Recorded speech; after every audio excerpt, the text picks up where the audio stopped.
എപ്പോഴെങ്കിലും തോന്നിയിട്ടുണ്ടോ നിങ്ങൾ പറയുന്നതിന് ആരും ഒരു വിലയും തരുന്നില്ലെന്ന്, അല്ലെങ്കിൽ നിങ്ങളെ എപ്പോഴും ആളുകൾ വില കുറിച്ചാണ് കാണുന്നതെന്ന്? നമുക്കെല്ലാവർക്കും ബഹുമാനം വേണം, അല്ലേ? പക്ഷെ അത് നേടാനുള്ള വഴി നമ്മൾ സാധാരണ ചിന്തിക്കുന്ന പോലെയല്ല. അതാണ് നമ്മളിന്ന് സംസാരിക്കാൻ പോകുന്നത്. നമുക്ക് നേരെ കാര്യത്തിലേക്ക് കടക്കാം. നമ്മൾ പലരും വിശ്വസിച്ചു പോയ ഒരു വലിയ തെറ്റിദ്ധാരണയുണ്ട്. അതാണ് ബഹുമാനം മറ്റുള്ളവരിൽ നിന്ന് കിട്ടേണ്ട ഒന്നാണ് എന്നുള്ളത്. സത്യത്തിൽ അതൊരു വലിയ നുണയാണ്. ഇതാണ് ആ പ്രധാനപ്പെട്ട മാറ്റം. മറ്റുള്ളവർ നമ്മളെ ബഹുമാനിക്കാൻ വേണ്ടി കാത്തിരിക്കുന്ന ആ പഴയ രീതി അങ്ങ് വിട്ടേക്കുക. പകരം മറ്റുള്ളവർ നിങ്ങളോട് എങ്ങനെ പെരുമാറണം എന്നതിന്റെ ഒരു സ്റ്റാൻഡേർഡ് നിങ്ങൾ തന്നെ സെറ്റ് ചെയ്യുക. നിങ്ങൾ ആ നിലവാരം സെറ്റ് ചെയ്യുമ്പോൾ ലോകം പതിയെ അതിലേക്ക് വന്നോളും. അപ്പോൾ ഇതിന്റെയൊക്കെ ബേസ് എന്താണെന്നല്ലേ? അതാണ് ആത്മബഹുമാനം. മറ്റുള്ളവർ നമ്മളെ ബഹുമാനിക്കുന്നത് സത്യത്തിൽ നമുക്ക് നമ്മളോടുള്ള ബഹുമാനത്തിന്റെ ഒരു റിഫ്ലക്ഷൻ മാത്രമാണ്. ഇതൊരു ഫീലിംഗ് ആയിട്ടല്ല, മറിച്ച് ഒരു സിസ്റ്റമായിട്ട് കാണണം. ഇത് ശരിക്കും ഒരു ലാഗിംഗ് ഇൻഡിക്കേറ്ററാണ്. അതായത്, ലോകം നിങ്ങളെ ബഹുമാനിക്കാൻ തുടങ്ങുന്നതിന് മുൻപ് നിങ്ങൾ സ്വയം ബഹുമാനിച്ചു തുടങ്ങണം.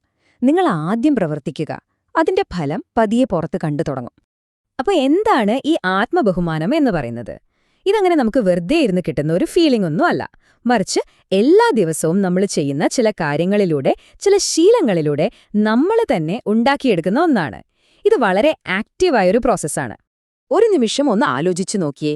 ഈ ആത്മബഹുമാനം പ്രവൃത്തിയിലൂടെയാണ് നേടേണ്ടതെന്ന് നമ്മൾ പറഞ്ഞു. അങ്ങനെയാണെങ്കിൽ എന്തൊക്കെയാണ് ആ പ്രവൃത്തികൾ? സ്വയം ബഹുമാനിക്കുന്ന ഒരാൾ യഥാർത്ഥത്തിൽ എങ്ങനെയാണ് പെരുമാറുക? നമുക്ക് നോക്കാം. ഈ ആത്മബഹുമാനം എന്ന് പറയുന്നത് ഒരു മസിൽ പോലെയാണ്. ജിമ്മിൽ പോയി ഓരോ റെപ്പ് എടുക്കുമ്പോഴും മസിൽ വളരുന്നതുപോലെ നമ്മുടെ ആത്മബഹുമാനം കൂട്ടാൻ സഹായിക്കുന്ന ചില ദൈനംദിന ശീലങ്ങളുണ്ട്.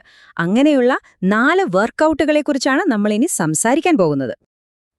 ഇതാണ് ആ 4 അടിസ്ഥാന ശീലങ്ങൾ. നമുക്ക് ഓരോന്നായി നോക്കാം. ഒന്നാമത്തേത്, നിങ്ങൾക്ക് നിങ്ങളോട് തന്നെ നൽകുന്ന വാക്ക് പാലിക്കുക. ഇത് കേൾക്കാൻ വളരെ സിമ്പിളാണെങ്കിലും ഏറ്റവും പ്രധാനപ്പെട്ട കാര്യമാണിത്.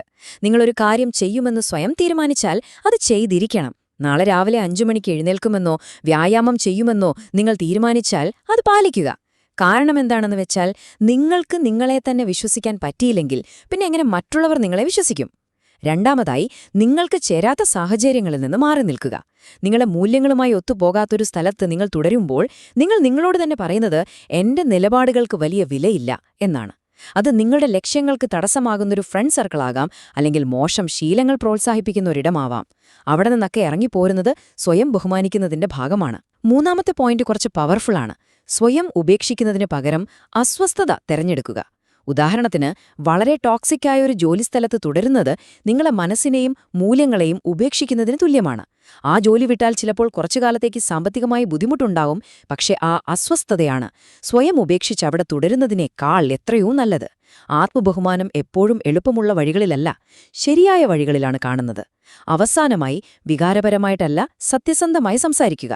ദേഷ്യം വരുമ്പോൾ വായിൽ തോന്നുന്നത് മുഴുവൻ വിളിച്ചു പറയുന്നതിനെ ഇമോഷണൽ വോമിറ്റിംഗ് എന്നാണ് പറയുക. അത് സത്യത്തിലൊരു ബലഹീനതയാണ്. അതിനു പകരം ഒരു സംഭാഷണത്തിനു മുൻപ് ഞാൻ എന്താണ് ഇതിലൂടെ നേടാൻ ശ്രമിക്കുന്നത് എന്ന് സ്വയം ചോദിക്കുക. വ്യക്തമായൊരു ലക്ഷ്യത്തോടെ ശാന്തമായി സംസാരിക്കുമ്പോൾ നിങ്ങളുടെ വാക്കുകൾക്ക് ഒരു വിലയുണ്ടാകും. അത് നിങ്ങളുടെ ആത്മബഹുമാനം വർദ്ധിപ്പിക്കും. ഓക്കെ, അപ്പോൾ നമ്മൾ ആത്മബഹുമാനം എങ്ങനെ ഉള്ളിലുണ്ടാക്കിയെടുക്കാമെന്ന് കണ്ടു. ഇനി ഇത് മറ്റുള്ളവരെ എങ്ങനെ പഠിപ്പിക്കാമെന്ന് നോക്കാം. ഇവിടെ വാക്കുകളേക്കാൾ കൂടുതൽ സംസാരിക്കുന്നത് നമ്മുടെ പ്രവൃത്തികളാണ്.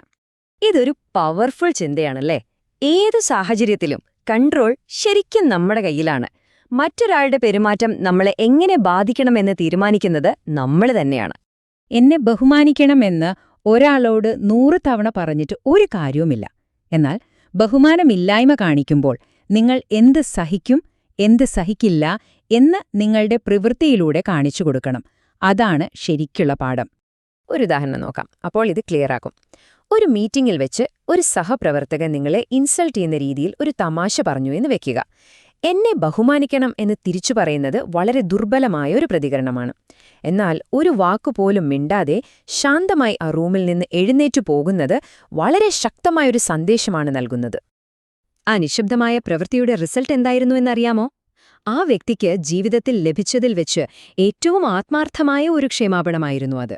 കണ്ടോ, വാക്കുകളേക്കാൾ എത്രയോ പവർഫുള്ളാണ് പ്രവൃത്തിയെന്ന് ഇത് തെളിയിക്കുന്നു. ശരി, ഇനി നമ്മൾ സംസാരിക്കാൻ പോകുന്നത് ആത്മബഹുമാനമുള്ള ഒരു വ്യക്തിക്ക് എടുക്കാൻ കഴിയുന്ന ഏറ്റവും ശക്തവും നിർണായകവുമായ ഒരു നടപടിയെക്കുറിച്ചാണ്. ഉയർന്ന ആത്മബഹുമാനമുള്ള ആളുകൾ ബഹുമാനത്തിനു വേണ്ടി വഴക്കിടാനോ തർക്കിക്കാനോ നിൽക്കില്ല. കാരണം അവർക്കവരുടെ വില എന്താണെന്ന് നേരത്തെ തന്നെ അറിയാം. ഒരു സാഹചര്യത്തിൽ ബഹുമാനം കിട്ടുന്നില്ലെന്ന് കണ്ടാൽ അവർ ആ സംഭാഷണമോ ആ സാഹചര്യം തന്നെയോ അങ്ങ് ഉപേക്ഷിക്കും. അത്രയുള്ളൂ. ഇറങ്ങിപ്പോകുന്നതിനെ ഒരു തോൽവിയായി കാണരുത്. അത് നിങ്ങളെയും നിങ്ങളുടെ മൂല്യങ്ങളെയും തിരഞ്ഞെടുക്കുന്ന ഒരു ശക്തമായ പ്രവൃത്തിയാണ്. ചില യുദ്ധങ്ങൾ ചെയ്യാതിരിക്കുന്നതാണ് യഥാർത്ഥ വിജയം. ഇത് പിന്മാറ്റമല്ല, മറിച്ച് പക്വതയുടെ ഒരു ലക്ഷണമാണ്. അപ്പോ ഈ വിശകലനം അവസാനിപ്പിക്കുമ്പോൾ ഈയൊരു ചോദ്യം നിങ്ങൾ സ്വയം ചോദിക്കുക. നിങ്ങളുടെ ആത്മബഹുമാനത്തെ ഇല്ലാതാക്കുന്ന, നിങ്ങളുടെ മൂല്യങ്ങൾക്ക് നിരക്കാത്ത ഏത് സാഹചര്യമാണിപ്പോ നിങ്ങളുടെ ജീവിതത്തിലുള്ളത്? ഒരുപക്ഷേ അവിടെ നിന്ന് ഇറങ്ങിപ്പോകാനുള്ള സമയമായിരിക്കാം. ഒന്ന് ആലോചിച്ചു നോക്കൂ.